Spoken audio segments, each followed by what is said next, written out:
Natalie. And thank you all very much for joining us this afternoon for the Learner Transition in California, a deeper dive. We are excited about this webinar because it's an opportunity to not only revive our research brief, and we'll talk a little bit more about that a little later, but then also to hear from more practitioners in the field and understand what their learner transition programs look like. So I'd like to first, again, welcome you all. Again, thank you very much for being here with us. In addition to myself being the facilitator of this webinar, I am also joined by a colleague and friend, Sherry Watkins, who is the Executive Director with the State Center Adult Education Consortium, and also more friends, Tim Combs, Director of the Mid-Alameda County Consortium, and then Beth Cutter, she is the Director with Castro Valley Adult and Career Education. So they will be having their own segment of this webinar where they will present on their respective programs. Here is our agenda. So first and foremost, we wouldn't be here today if it wasn't about the research brief, the supporting transition from adult education to post-secondary education and employment. And so we'll talk a little bit about that research brief, especially for those who may have not read the research brief. We'll talk about our objectives, as well as have panel presentations, as I mentioned.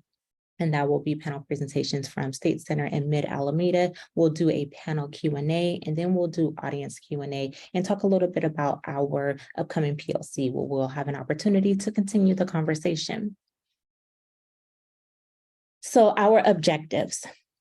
Again, we want to reacclimate ourselves with the High Road Alliance research brief on effective transition practices in California. As we know, transition or learner transitions in particular are a priority for the CAP office and the CAP program as a whole. And so we want to make sure that we continue this particular conversation.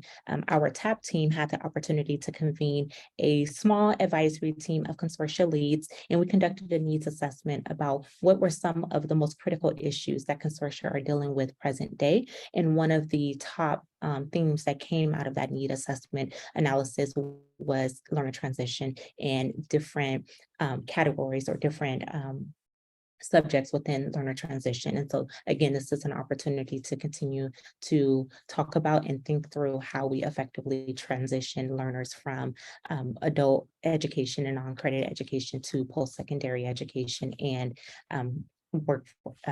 employment.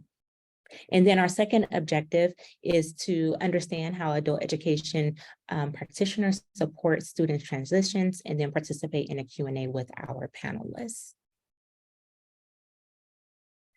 So the research brief, a question for you all, and you can type in the chat or you can raise your hand. Are you familiar with the supporting transition from adult education to post-secondary education and employment in California research brief, which was authored by our colleagues Jenny Malika and Peter Simon of High Road Alliance? Please use the chat or the reaction to raise your hand if you are familiar with this particular research brief. And I am scanning the chat now to see if I have any responses. All right, Araceli tells me she is not. Grace says she's heard of it, but have not read it yet. All right, thank you all very much. And I'm scanning the chat, and I believe Mandalee posted a link to the research brief, so you do have that. Yvonne says he's heard of it, but have not read it yet. Okay, great. Janice says she's familiar, but not fluent in the content. All right, so our idea to revive this research brief, because again, a lot of resources, time, energy, so on and so forth, was really utilized for this research brief. So we want to make sure that we keep it at the forefront and the content is still very relevant. Shannon says she has not read it, but it's printed out and sitting on your desk. Wonderful, Shannon. All right, so in addition to the webinar, the research brief itself, I also want to post a link to the webinar recording, because back in 2021, we did conduct a similar webinar on this particular research brief, and we also included other consortia. They were invited to participate in the panel presentation. And so it's, again, an opportunity to get a more detailed understanding of what they are doing to support learners when it comes to transition and transition support. So I definitely invite you all, if you have not access the recording to do so in tandem with the research brief. It will provide a more broader understanding of the research and what practitioners are doing. So as I mentioned, in 2021, High Road Alliance was partnered with CAP Top to conduct this research brief to understand how CAP practitioners are supporting learners through transition supports in post-secondary education and employment in California. And so we provided you with the resources. So we'll move on to the next slide. And the purpose of the research brief. So the purpose of the research brief was to identify and inform CAP practitioners of creative solutions developed by peers to better serve students transitioning to post-secondary education and employment. And more detailed overview of the research brief. So interviews for this particular research brief started towards the end of 2020 into 21, and interviews were conducted with administrators and instructors representing 30 consortia in all CAP regions. Transition support is needed to successfully transition students from adult education and non-credit to post-secondary education, employment, and short-term occupational goals. And so during the data collection phase, interviewees were asked about their role, their institutions play in supporting transition through curriculum and instruction, student support services, community connections and referrals, and organizational structure and funding. Interviewees were asked to describe the partnerships, staff roles, data management tools, and funding sources that support the work in this particular area. And interview responses were analyzed to identify widely used effective practices, as well as innovations that stood out for their creativity, resourcefulness, and/or impact. And so here are the overarching themes. Again, you can find all of this information in the research brief, and those overarching themes were integration of basic skills, career education and supportive services, partnerships and co-location, and personalized research, relationship-based services. And so again, thinking about the analysis of this particular research brief, the categories transition supports are incorporated into the following categories: curriculum and instruction, student support services, partnerships and leverage resources, and organizational structure and funding. The research analysis documented specific examples of how consortia are providing transition supports within each of these particular categories. And so I'm going to read some of the examples from the report by category. And so it includes the following. Under curriculum instruction, when we're thinking about short-term CTE and IET, one consortium has developed a Career Skills Institute offering short-term training leading to credentials and employment opportunities in business, information technology, and digital media. Often these short-term programs incorporate job readiness skills, training on topics such as resume writing, interviewing, and a range of soft skills that are often cited as lacking by employers. And so in the category for student support services, adult education / community college transition support classes, consortia describe various types of counseling classes on topics such as career exploration, college success, academic readiness, or navigating the path to community college. Students in these classes access valuable information as well as individualized support with their own college readiness, college application, and future career pathway planning. One consortia requires a career exploration class of all its CTE students who benefits from both the classroom activities as well as job shadowing. And partnerships, one of the major themes that came out of partnerships in the research was public workforce development systems. So many consortia reported innovative and substantial partnerships with their local workforce development boards that provide adult school students with job search information, training opportunities, and assistance in job placements. Many consortia reported innovative and substantial partnerships with their local workforce development board that provides adult schools with job search information, training opportunities, and assistance with job placements. And for the organizational structure and funding, many consortia describe the importance of accessing funding beyond CAP and WIOA Title II funding to expand their programming. So some examples included leveraging federal WIOA Title I funds with local workforce development boards, state and county grants, grants and services, public library resources, community college FTEs, and strong workforce funds, union and employer support, pre-apprenticeship and apprenticeship, and employer-based internships and on-the-job training. So we hope that just this short synopsis of what's included in that research brief really entice you all to access it or even refamiliarize yourself with it if you have read it before. So on to our panelists. Again, this is the heart of what we do, sharing our practices and learning from one another. And so, of course, we wanted to make sure we do our due diligence and provide you with real life examples of what's going on locally in the field. And so we have invited our friends from the Mid-Alameda Consortium as well as the State Center Consortium. And so we'll hear from them and they will talk about their transition support program. And they are representing the curriculum category that was in the research brief, as well as the partnership category. And so I will turn it over to Sherry Watkins, Executive Director with the State Center Adult Education Consortium. Sherry? You are on mute. All right, I was muted. I got that. I think we need shirts that say that you're muted, right? I think we would all get rich off of that. At any rate, I will share my screen. As Veronica mentioned, I'm from State Center, which covers Madera and Fresno counties. And then we have one of our members who is in Tulare County, but they feed into one of our colleges. So that's who we are. So this is our team.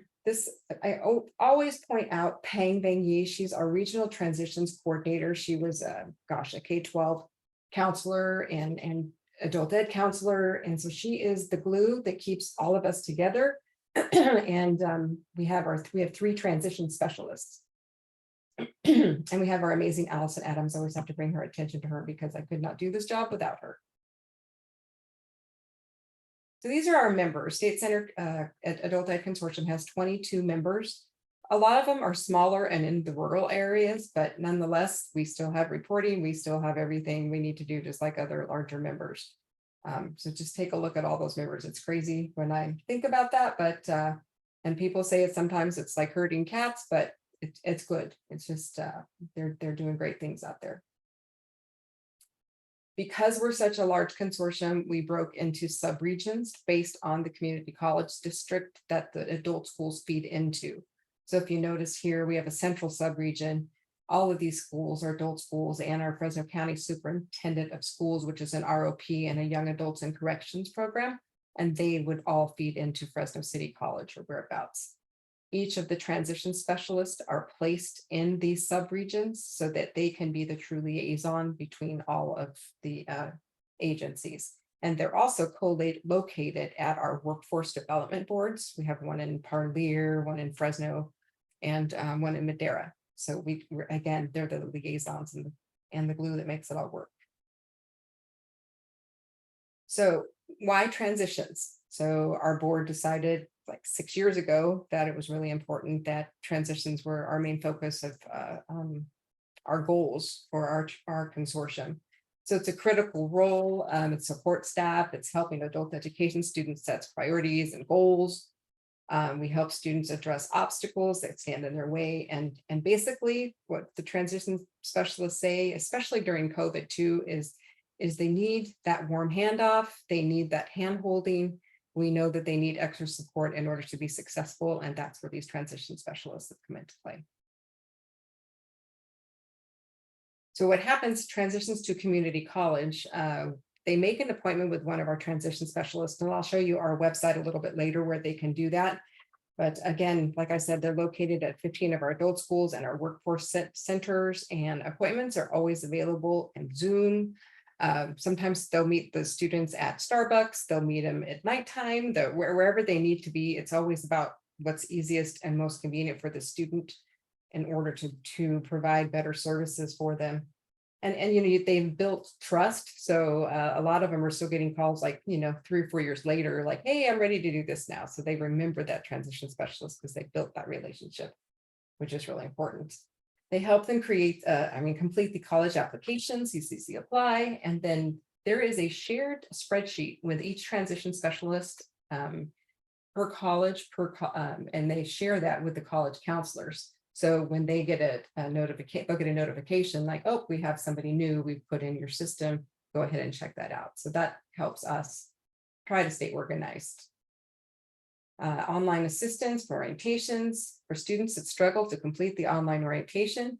Transitions specialists provide a brief tutorial on how to locate the orientation on WebAdvisor. Assistance with financial aid. We have our 3 transition specialists and our regional transitions coordinator. Each of those specialists are kind of experts in their own area. One of them focuses on ESL and immigration. The other one focuses on FAFSA, financial aid applications. And the other one is our social media guru, for better words. So you can see that, again, they have that shared spreadsheet, and they meet, again, however they need to in order to create that student educational plan. Am I going too fast? Am I good? Okay. So the challenge is keeping students engaged in the transition process, following up with scheduled appointments, providing necessary documentation, and communicating any changes in progress or contact information.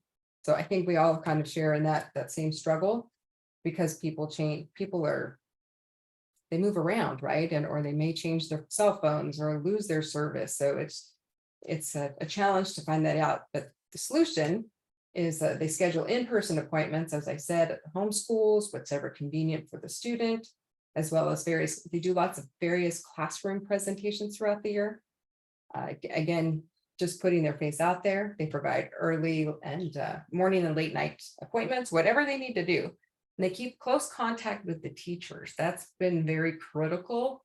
I would say that because the teachers know that transition specialist, they build that relationship, and then they constantly are in communication with each other. So-and-so is getting ready to graduate. Make sure you meet with them. What are their next steps? So that has really been helpful. They do call students directly, but they found text messaging is you always get the better response. I'm guilty of that too. We all respond better, I think, to text message these days.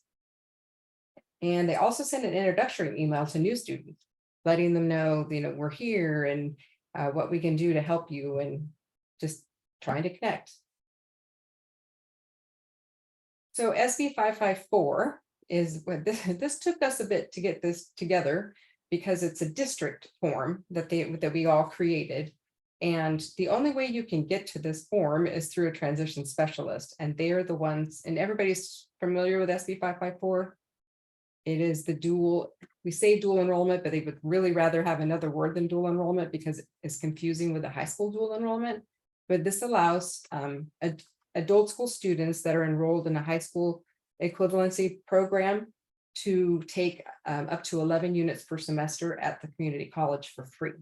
And it's 4 credit classes. So again, we're trying to build our transitions, trying to build our numbers. So this is another avenue that is really a win-win for the adult school student. And if you want more information on that, I can help you, or if you can, we talk about it at the next meeting. But the only way this works is it's maybe through a college counselor, but usually through our transition specialist that connects them with the college counselor. So one thing that Pang thought of a few years ago is how do we track our service hours? We don't even know what we're doing or how we're recording this. We have this Google form, but how are we capturing other information? So we worked with ASAP to create our own transitions data collection page for whatever words there.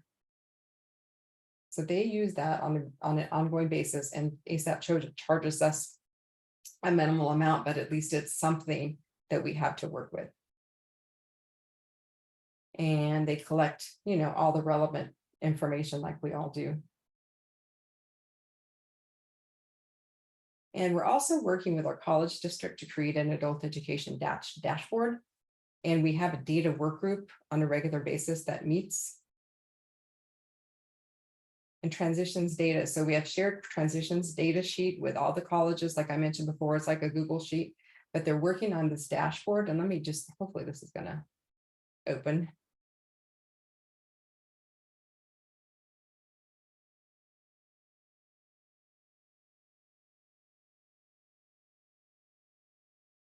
I don't think it's foolproof yet, but it's a start and much better than we had before. And it's a little more current than what Launchboard or the Adult Ed Pipeline shows us. Can you see my screen okay? Yes. Yes. So this shows unduplicated account, their GPA, their course pass rate, and it goes all the way. We can change the terms. What I liked about this is down here is it shows the enrollment since they were able to pull the information from the adult schools to the colleges. So we go down here, we have 298 right now unduplicated for fall, or sorry, spring of 23. So again, not wonderful, but it's a start.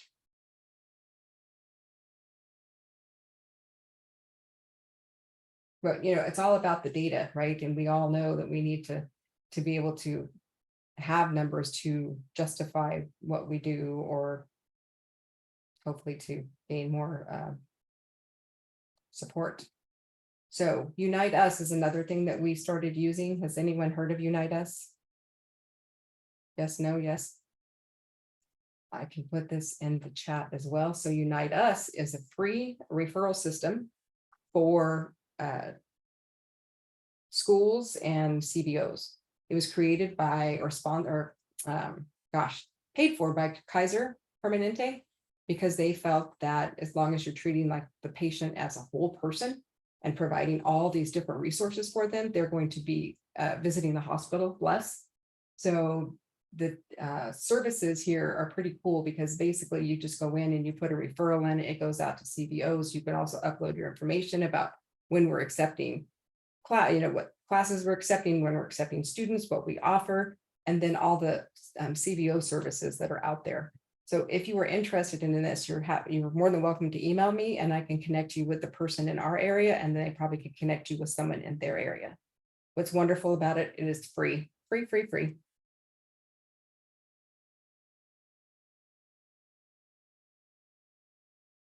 So funding, this is interesting. Our CAPE funds, our transitions team. So we have the one transitions coordinator and our 3 transition specialists. So that comes to our office budget. And then the colleges have really done a great job finally. I'm always going to brag about Fresno City, because they really are our model college, because they've actually created their own adult ed department. They have 3 designated counselors, adjunct counselors that work specifically with our adult ed students. They also have a website, or a sub website on their website, to direct you to the adult ed homepage. And they are very instrumental. One of theirs is one of our chairs, one of their board member, their dean, is our board chair. And then we have Clovis Community College has a student success coach and an outreach specialist that they designate to adult ed. Madera Community College has an adjunct counselor, and Reedley Colleges has 2 adjunct counselors. And again, our TS team is located at the 15 adult schools in Fresno, Madera, and part of their workforce connections. They embrace collaboration and partnerships to have a positive collective impact. And we continue to work with other community partnerships. So Pang has made it her mission that Fridays are usually a little slower for our schools. And on Fridays, once a month, Pang has set up for that the whole year, to where we reconnect with our CBOs, learn about what they're doing, what other services they're offering, and how we can support them, and vice versa. So it's, again, continuing to make those connections and build those relationships. So this, one of the biggest things, of course, in our area is the immigration refugee population that we deal with here. And Civic is should be CVIIC, Civic. So it is an organization that helps undocumented people and providing those services. So we connect with them on a regular basis, because that's always a huge need. But you can see all of our partnerships. I don't need to read that. And this is, and then some, right? We have a lot more than this.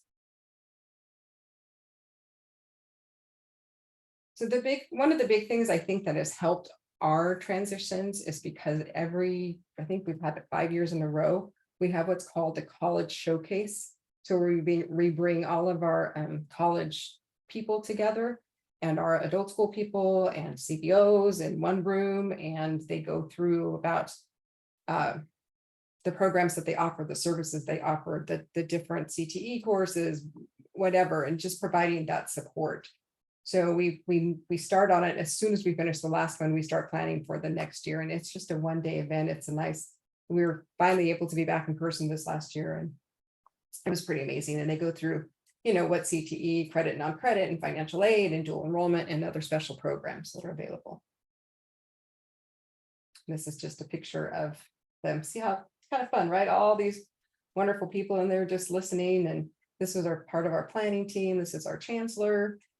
I'm Madera Community College, so that's where we had a special. We're getting bigger and bigger, so we had to have another room that had all of our tables and you know, outreach people set up. But this is, I think this is really key to help with our transitions. And our resources, I was going to show you our website. We have a transition services handbook that we provide to students. We have a presentation on the partnerships in action. Our website, let me give you a little peek at that. We're pretty proud of this because it's pretty easy to navigate.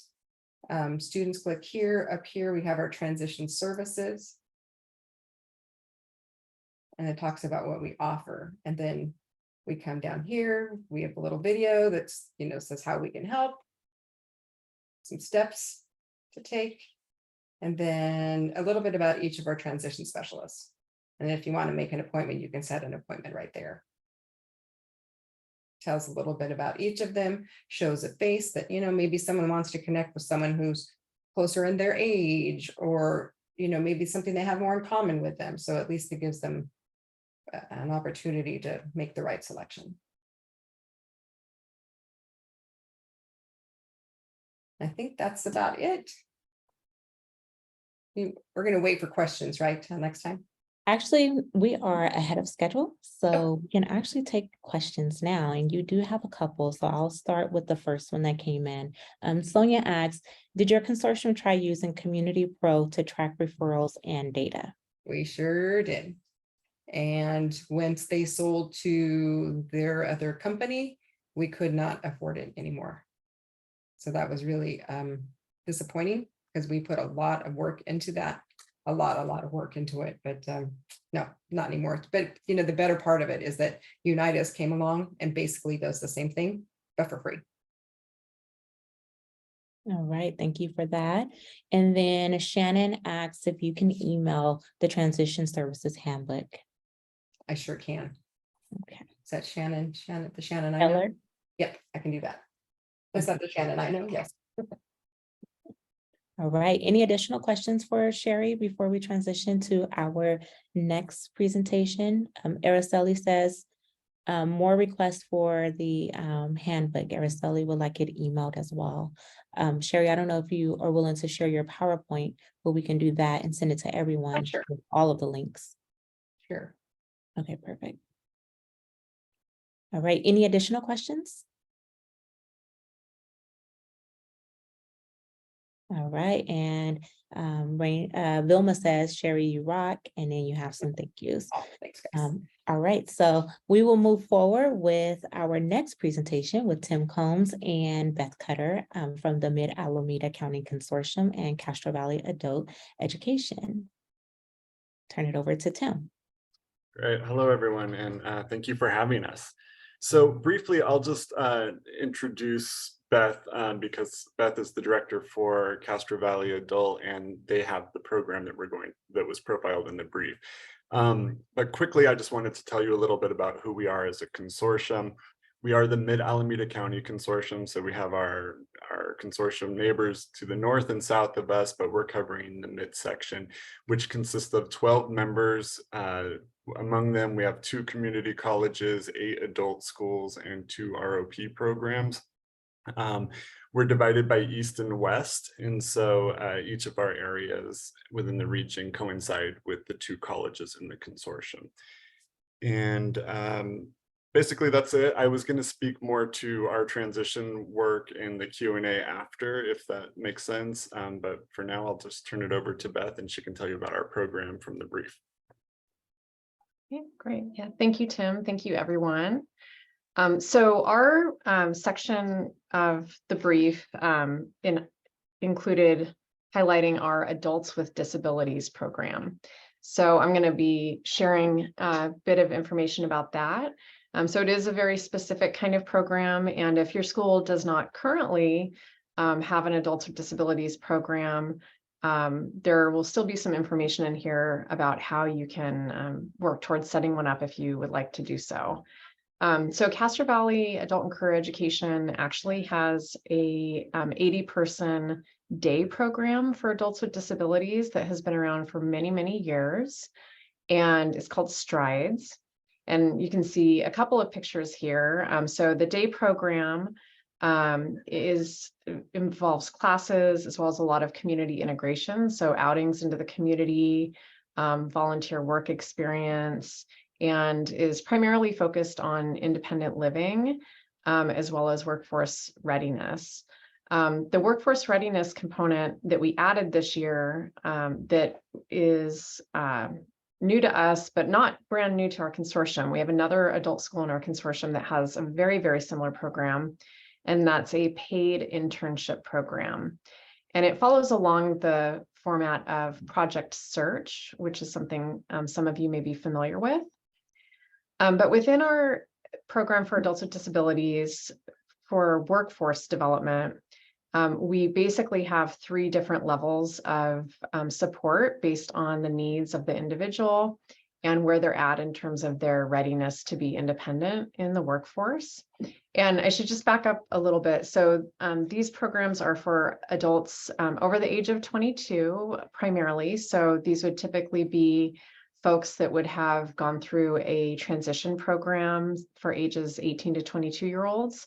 Although we do have some that graduated from high school with a diploma, and typically have some mild to moderate intellectual or developmental disability. And the most beginning level support is within our day program. So students that are in the day program select what track they want to be a part of, which is really just based on their interests. So we have Healthy Planet, Independent Living, and Job Skills.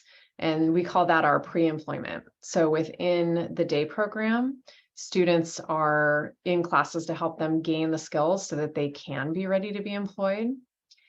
For those students that are close to being independent, but would benefit from more support for about a year or so, the paid internship program is a great fit. And I'll go into more detail about what that entails in just a moment. And then beyond the paid internship program, we do have students that are able to work mostly independently. And so they receive some on-the-job coaching that's just as needed on a case-by-case basis for students. So the paid internship for adults, you can see our flyer over here to the right. The young lady here, Marina, is one of our current interns, and that's her working, I think it's at our child nutrition services within our school district.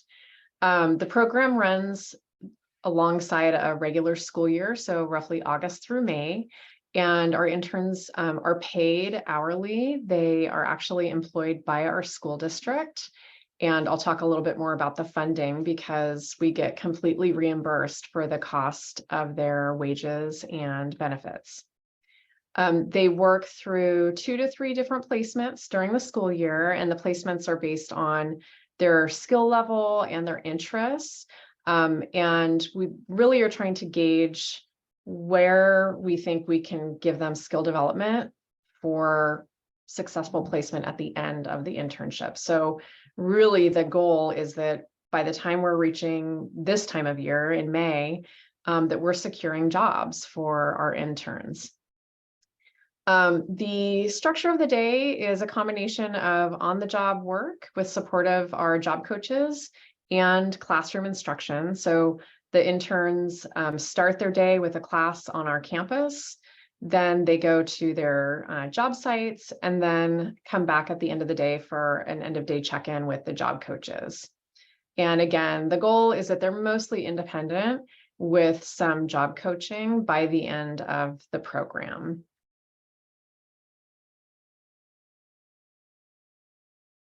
So the way we fund this is almost entirely outside of our CAPE funding. We do use some CAPE funding for just our general program costs, but in terms of the actual direct parts of the program supporting students, it's primarily funded through our regional center.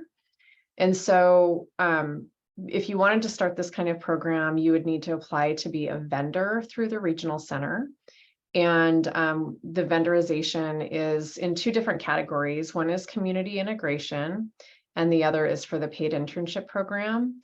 And the community integration component vendorizes your school at a daily rate for the program that you're providing. And then the PIP, or paid internship, is the reimbursement for the wages for the interns.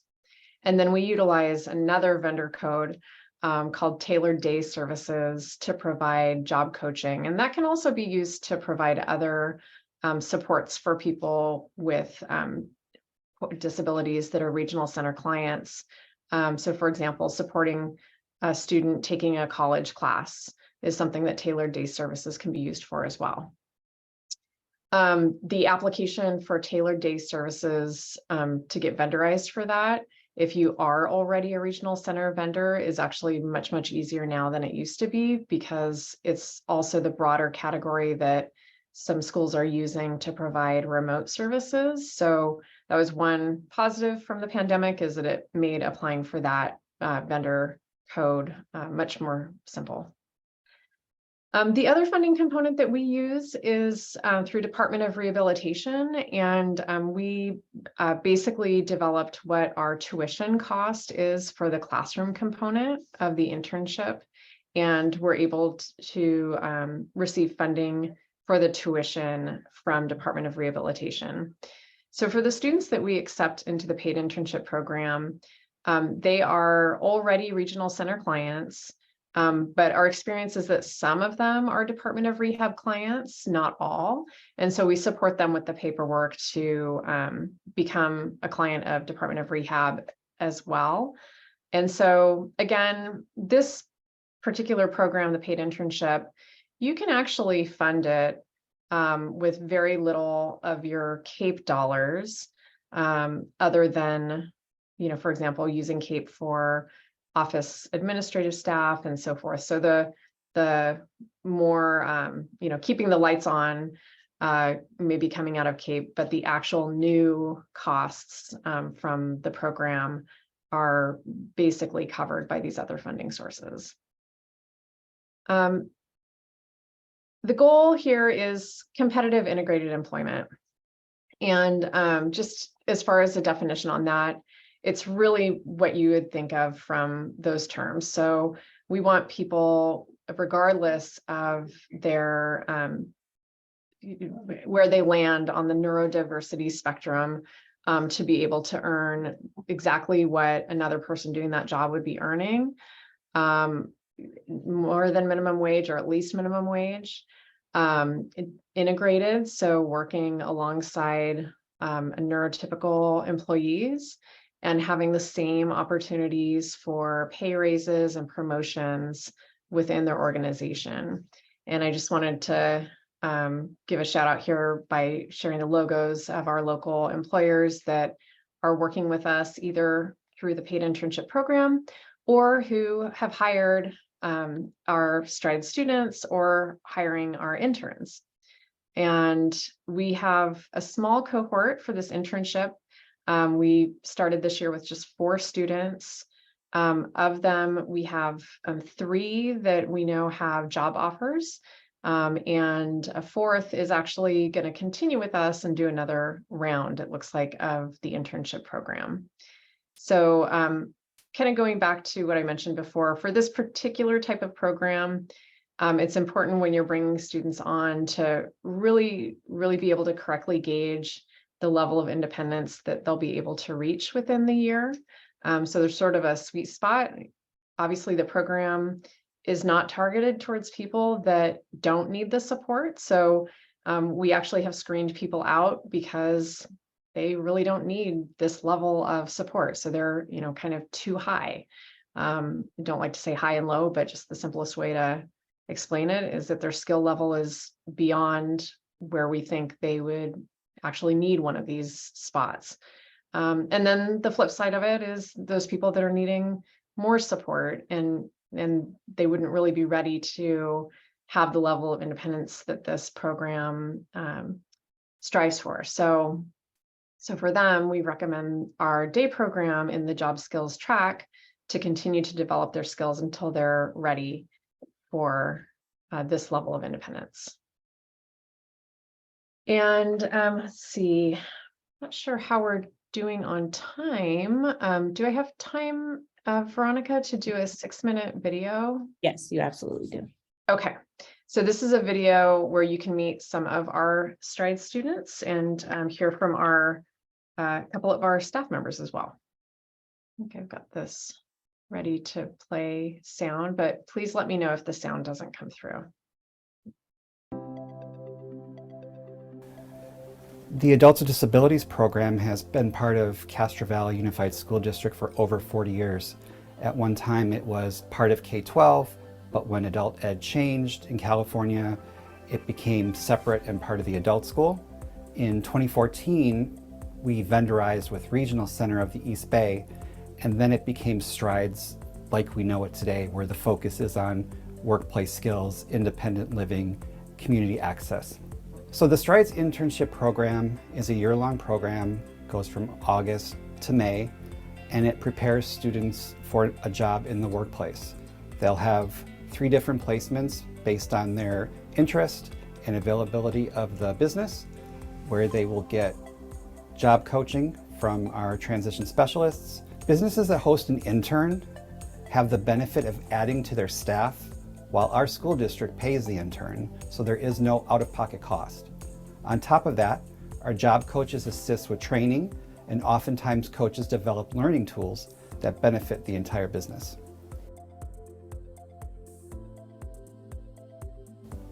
I clean tables and sometimes mop and wash all the dishes. I like to speak more Spanish to them. They can understand my language. My work is clean a table. Every day people they say hi, how are you? Estar contento, atender a los clientes. Por ejemplo, una persona viene y yo se le trabajo bien y todo.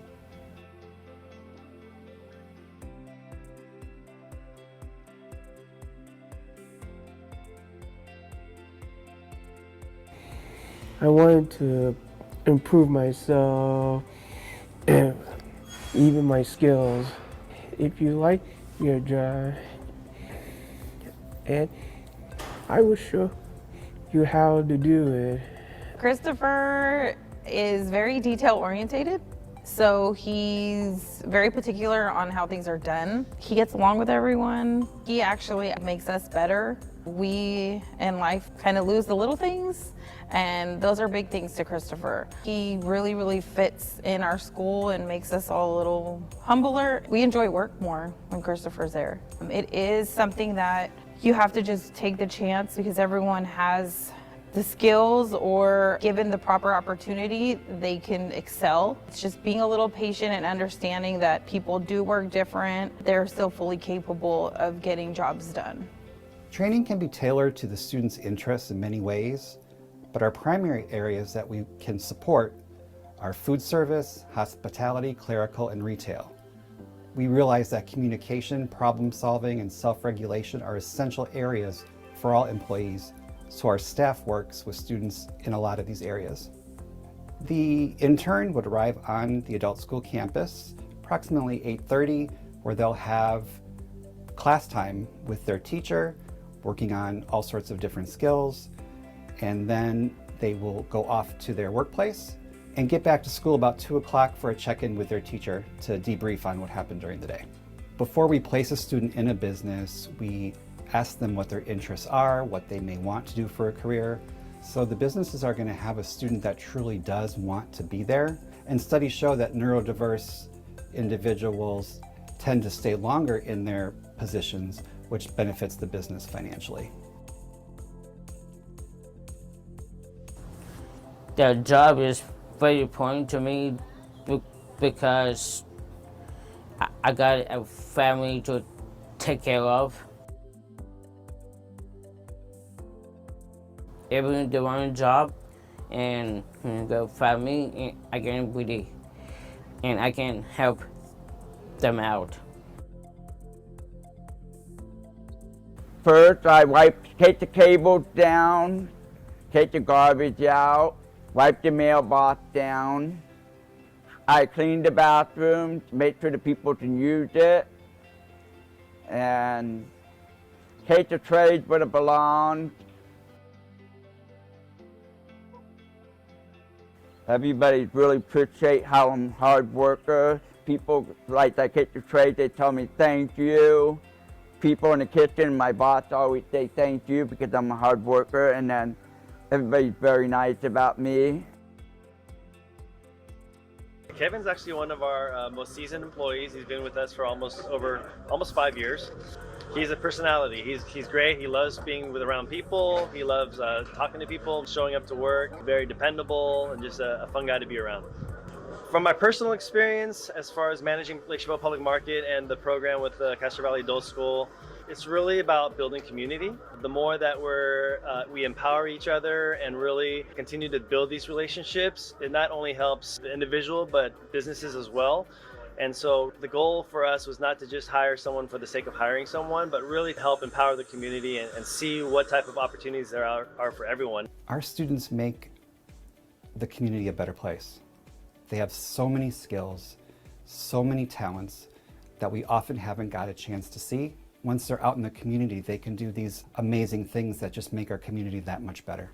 I can't wait to go see the students on the job doing the thing that they've always wanted to do, and watching our staff support them and be able to do it.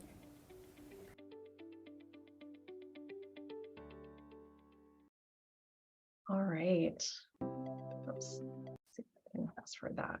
Well, I mean, I think getting to hear from students directly, you can see how much of an impact the access to work has for them. And, you know, serving adults with intellectual and developmental disabilities is a really important part of our role in adult education. And I know it's one that sometimes can feel a little bit challenging to get started with. So, you know, certainly if anyone wants to talk further, I'm happy to share more. What's on the slide now is basically a screenshot from our presentation to our school board when we were seeking their approval to start this program. And I can mention that I've started the paid internship program in 2 different adult schools. We started it at my previous adult school that was also in the same consortium. And then when I came to Castro Valley, we added it on here too. So I could definitely step anyone through it.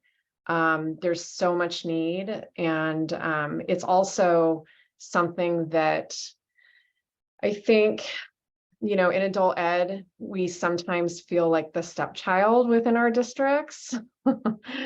And having a program that connects with your special education needs within your K-12 district and creates an opportunity for students after they are exiting a transition program is something that can keep your foot in the door in terms of your K-12 leadership seeing the value of your programs. Not that they don't value all of our various programs, but it is one that can have a really, really visible impact and get some people that might not otherwise think about the importance of our adult ed programs to really see their value at times when decisions are being made.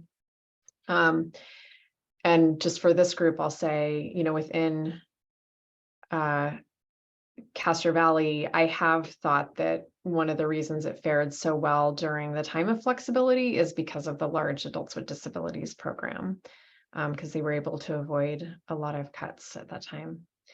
So I've got this timeline here, just in terms of if it was something that you wanted to do at this point, you would probably be looking at a start in fall of 2024, realistically.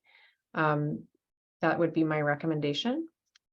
And here's just another slide that shows some of our students working, and a little bit more about how the internship is just one small piece of our larger Adults with Disabilities program. And I will go ahead and stop sharing there.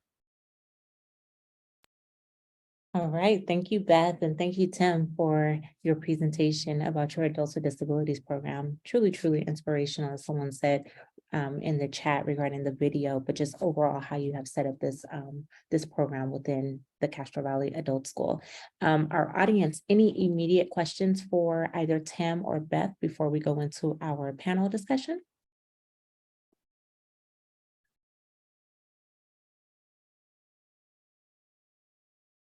All right, and everyone received the link to Sherry's presentation. So hopefully you find that valuable. She has a lot of great resources in there and really laid out her transition program very, very well. So thank you, Sherry, for that. All right, I'm not seeing any questions, so we'll move forward with the panel discussion, and maybe that will spark some questions from our participants. All right, so our first question, and again, these are questions for our presenters, so for Sherry, Beth, and Tim. Why is keeping transition front and center, move my controls, front and center in your consortium's work important? And anyone can go first.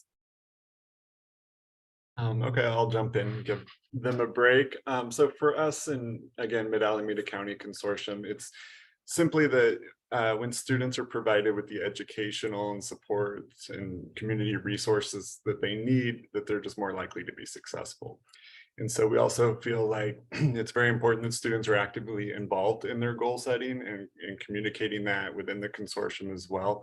So we have a monthly meeting called the Seamless Transitions Work Group meeting, where our transition specialists come together, and that's where we really use that as an opportunity to communicate about the referrals that are taking place, the challenges that students might be experiencing, and trying to make a transition either into from an adult school to another adult school, or adult school to a community college, or into the workforce.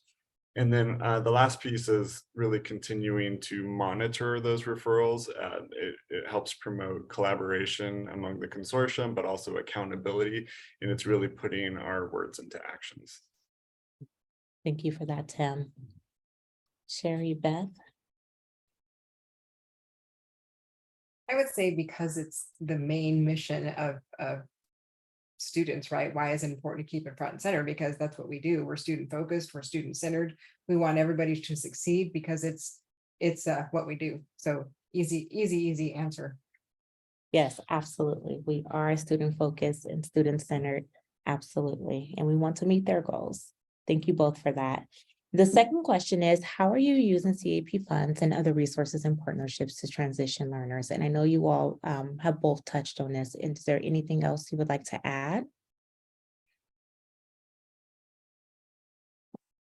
I think, similar to Sherry's program, we're employing transition specialists. I would just add that one thing that I think is unique in our setup is in one of our regions in the Tri-Valley area, we have one transition specialist that's employed through the ROP, but is supporting the 3 adult schools in that region. So they have the opportunity to access different programs and services for those students through that transition specialist. And then also she's making the connection to the community college in the region too. So that's one creative way of how we're using the funds to employ transition specialists.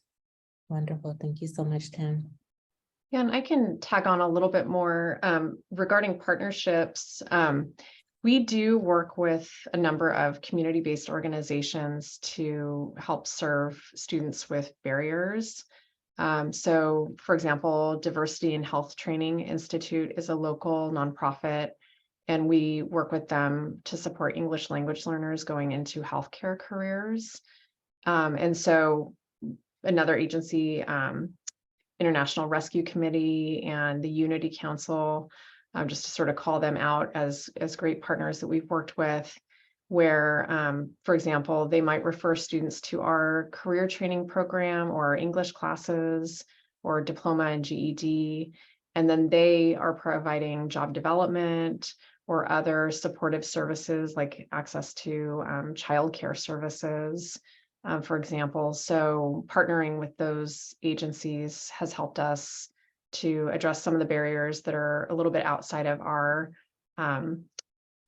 set of roles and responsibilities that we can address. So working with the CBOs to do that has been very useful. Thank you, Beth. Sherry, would you like to add anything additional regarding how you're using CAP funds and other resources and partnerships? I mentioned it earlier, but I just think that it's taken a while to get our colleges to where they fully understand the whole CAPE world and what we do. But since then, they all receive their individual funding, and they provide, the outreach coordinators, the transition, their counselors to work specifically with our adult ed students. And they also always meet on a regular basis with our transitions team. In fact, we're two of our transition specialists are Spanish speakers. One is a Hmong speaker. And we're right now looking at if we can afford to hire one that speaks Punjabi, because we have a huge Sikh, it's actually pronounced Sikh, but we all say Sikh, but Sikh Institute in our area, and we're finding that need. So just trying to get creative to fund that position. But yeah, it's definitely just the connections and how they're supporting us. So we're very thankful for that. Wonderful. Thank you very much for that. We'll move forward with the next question. So what has been the most significant challenges with addressing students' transitions goals, and how have you addressed them? That's one question. And then what resources are you using to address these transitions?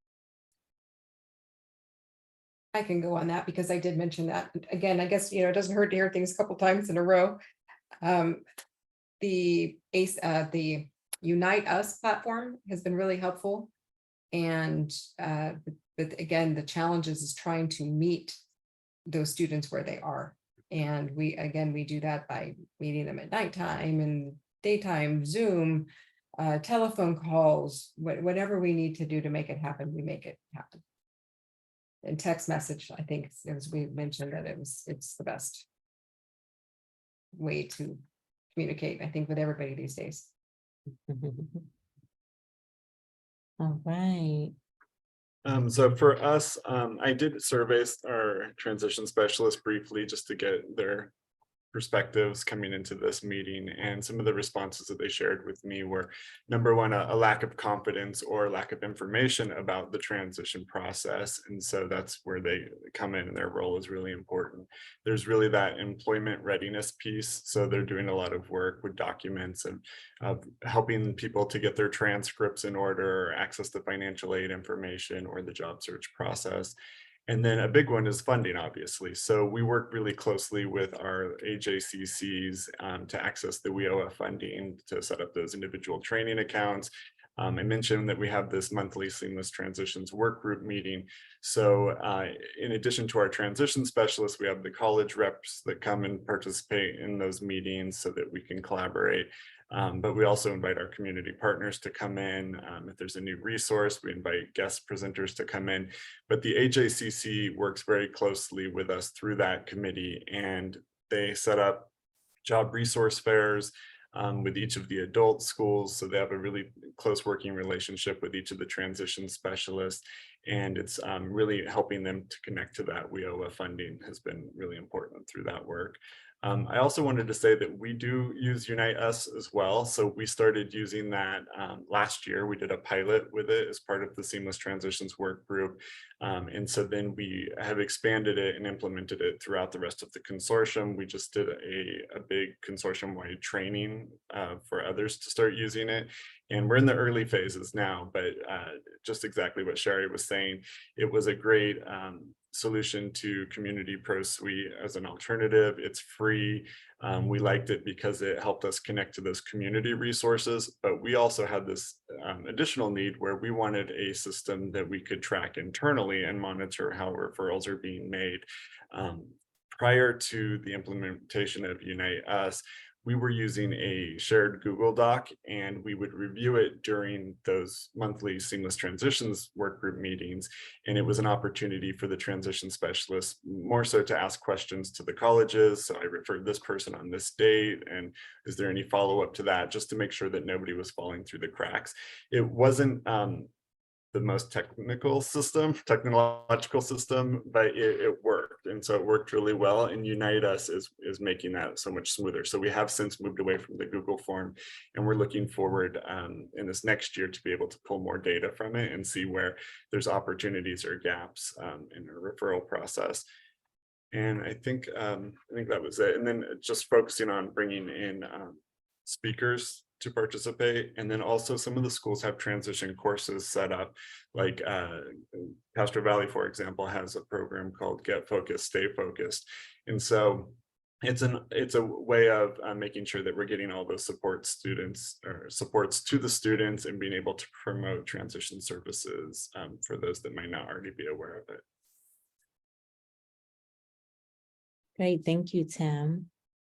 And then you all have touched on this as well, your tracking. So you all, Sherry, you had mentioned that you are using ASAP to track now versus Community Pro or Google Doc. And Beth and Tim, you said that you're using, what are you using now? Right now we're using Unite Us. Unite Us, yeah. Tracking the referrals, but in addition, we have the other systems in place to track the data. Wonderful, thank you.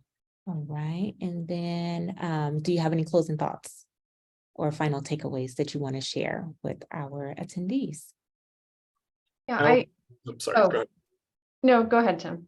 I was just going to say, this is, I'm sure, true for all of you. It's all about having the right people in place. And so I think our transition specialists are just excellent resources, but they're also very dedicated. And one thing I just wanted to mention is that many of them teach other courses as well. And so that's a really nice way of making those connections so that students feel more comfortable accessing those transition services. And then same goes for the college administrators that we have in the consortium. They play a really important part in helping us to navigate the college system. So it's very accessible to our work group meeting to get financial aid reps to come in, or intake counselors, or just different program services to profile for our transition specialists. Wonderful, wonderful. Yeah, I'm hearing a lot of collaboration and connections and relationship building. They say it takes a village to raise a child, but it also takes a village to successfully transition our adult learners. So I'm hearing a lot of that. Anything else you want to add? And we also have a question in the chat. You guys want me to go to that question? It's a panel question. Or Sherry, do you have any? Oh, Beth, go ahead. I mean, I just wanted to kind of tag on a little bit.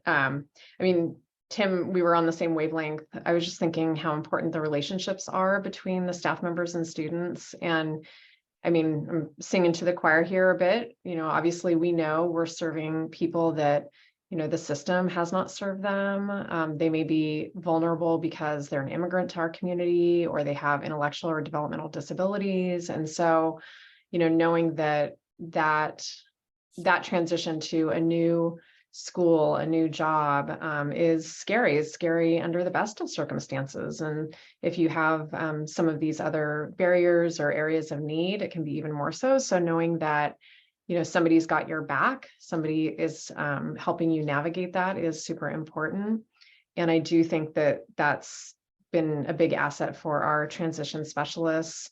If your school isn't in a position to leverage your consortium funds to create a system-wide transition specialist, you can do, like Tim mentioned, where a lot of our schools have carved out, maybe it's only 10 hours a week or something like that, for an existing staff member that's particularly good at relationship building and has the time in their schedule. So you could always, start small. And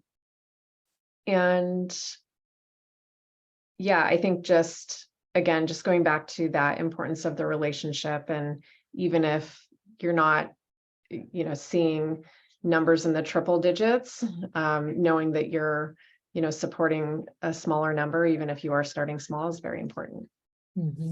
Absolutely. Thank you for sharing that. All right, so I think we can go forward with the panel question, unless Sherry, I just want to make sure and give you the opportunity if you had any closing thoughts or anything. So we're addressing the question, right, in the chat? Yeah. Okay, so, the LAO report is just that, and then nothing is in stone, as we know, and there's lots of things that have to happen before it, it moves forward with any impact on us. However, with that said, our transitions, thankfully, I feel like we're in a good place with our transitions and just only building, and we have data that supports our efforts. And I think that that's the biggest plus, is that we do have the data, and maybe that data doesn't always get sent up to launch board or the adult ed pipeline as it's supposed to, but we have our internal data so that when we see what our funding looks like, our board will fully support and continue to support the transitions. Thank you for that. Tim or Beth, either of you want to address this question? Yeah, I do. I think that, as Sherry said, this report doesn't prescribe what is going to happen. And I think it's just very important that there's active communication from the field to our statewide leadership about what kinds of metrics we know are the most important. Obviously, transition to post-secondary education is an important component, but we know that that's not necessarily aligned with all of our students' goals, and making sure that metrics like EFL gains, looking at actual number of hours, students that get a job and reporting that, diploma and GED, not even just completions, but is there a way we can work a metric in there for earning credits or passing one test? So, there's a lot of conversation to be had. And I think it's just important that if you have concerns about the report, to, be sure to attend the educational webinars as they come up, and then to be vocal about, what do you think would be appropriate to include? Because now is the time to be giving that input. Thank you, Beth. All right, and so we have another question, Sherry. It's from Janae. She says, I think you said you were using Unite Us. Are you still utilizing the service page and ASAP, or are you using these two different resources in different ways? We're using both of those platforms, because Unite Us is really just the referrals out, not necessarily, and referrals in, but not necessarily to track what each of our transition specialists do with students. So whenever they meet with a student at a site, they go into their ASAP login at the site and then just put in what they do. So the Unite Us is just the referral system in and out, but no tracking of what happened during the appointment. Does that help answer the question? Yeah, it does. She said, thank you. Okay, Thank you for that clarification. All right, any additional questions from our audience members to our panelists?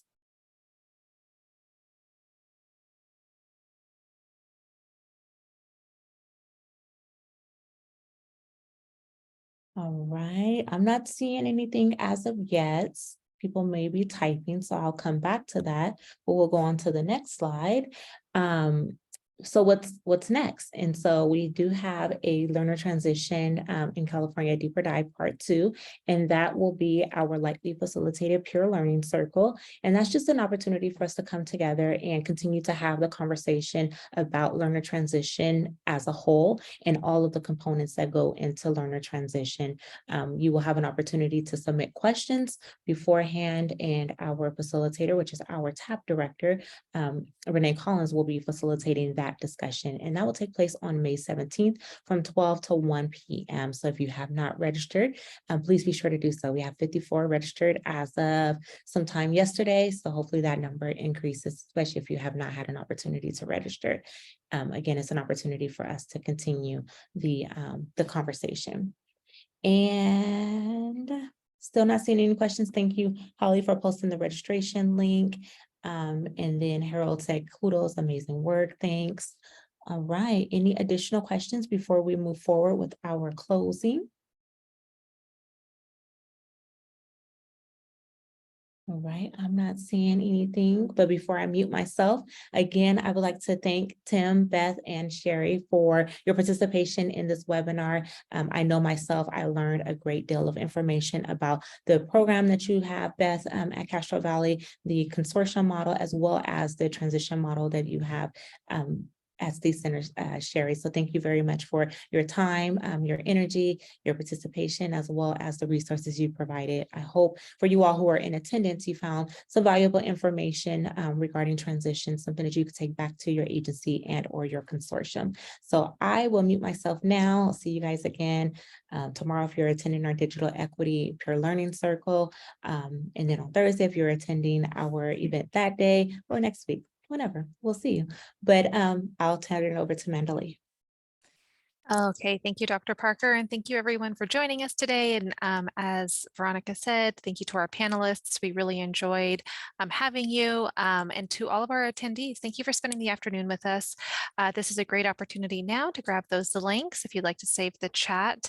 Hopefully we'll see you in our upcoming professional development. And if you could all just take the few moments to fill out our evaluation, it really does help inform how we plan professional development moving forward.